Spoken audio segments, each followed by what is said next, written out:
এমন জীবন তুমি করিবে গঠন, মরণে হাসিবে তুমি কাঁদিবে ভুবন।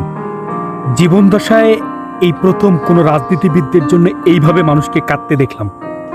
কি দারুণ চলে যাওয়া, যেন হাজার বছর রাজত্ব করে গিয়েছেন তিনি। এই মৃত্যু খুব লোভ হচ্ছে, বিশ্বাস করেন, সত্যি খুব লোভ হচ্ছে। এমন একটা মানুষ নাই যে দোয়া করছেন না, আফসোস করছেন না। এমন একটা মানুষ নাই যে তার মন খারাপ হচ্ছে না। হাদি ভাই বলছিলেন 5 বছর বেঁচে যদি 50 বছরের ইমপ্যাক্ট তৈরি করা যায়, সেটাই বড় সাফল্য। ভারতীয় আধিপত্যবাদদের বিরুদ্ধে মাথা নত না করা এক বীরের নাম ওসমান হাদি। একজন দীর্ঘদিনের প্রভাবশালী শাসক, জীবিত থেকেও মৃত্যু। আরেকজন সাধারণ তরুণ নাগরিক, মরেও জীবিত, প্রাণবন্ধ।